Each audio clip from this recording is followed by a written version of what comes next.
الله وملائكته يصلون على النبي.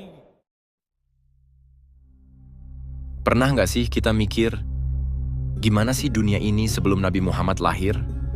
Bukan cuma di Arab, tapi di seluruh dunia. Apa yang sedang terjadi? Siapa yang sedang berkuasa?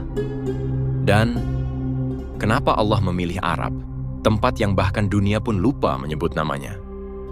Ayo kita mundur jauh ke belakang, ke zaman yang penuh istana dan kerajaan besar, tapi kosong dari makna.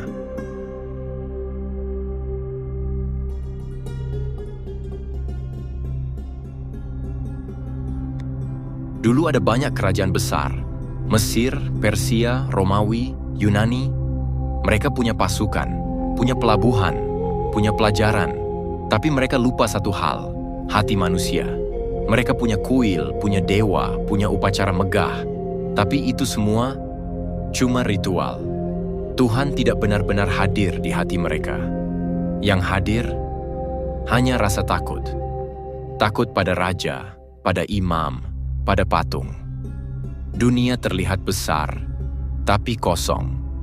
Seperti istana megah yang lampunya mati.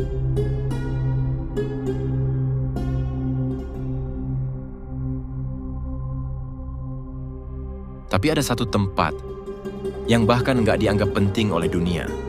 Tanahnya tandus, tak ada sungai, tak ada raja, tak ada kota, hanya pasir, unta, dan langit.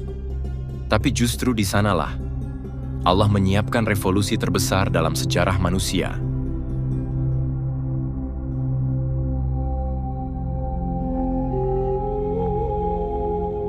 Orang Arab saat itu bukan bangsa yang kaya, tapi mereka kuat. Mereka bukan cendekia, tapi mereka puitis. Mereka bukan raja, tapi mereka tahu apa itu kehormatan.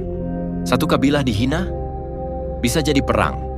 Tapi kalau ada orang asing minta perlindungan, mereka lindungi sampai mati. Mereka suka bebas, nggak suka diatur. Tapi mereka juga punya rasa malu. Dan dalam kesederhanaan hidup mereka, masih ada ruang kosong di hati, ruang yang menanti cahaya.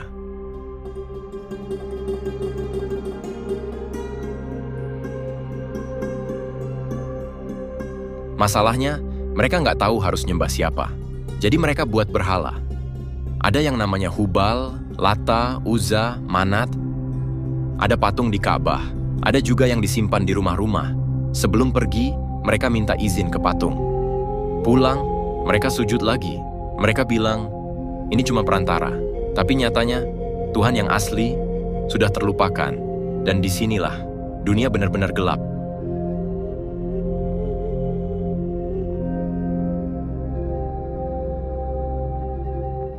Tapi Allah nggak pernah diam.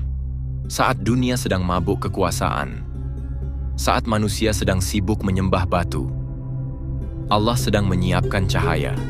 Bukan di Persia, bukan di istana Roma, tapi di tempat yang bahkan tak punya sungai, di tanah yang tak dianggap. Allah menyiapkan seseorang yang akan membawa wahyu dari langit.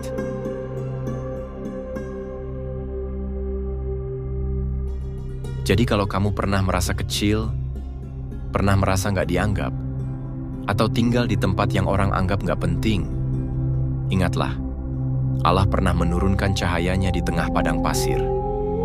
Tempat yang tak punya listrik, tapi mampu menerangi dunia sampai hari ini.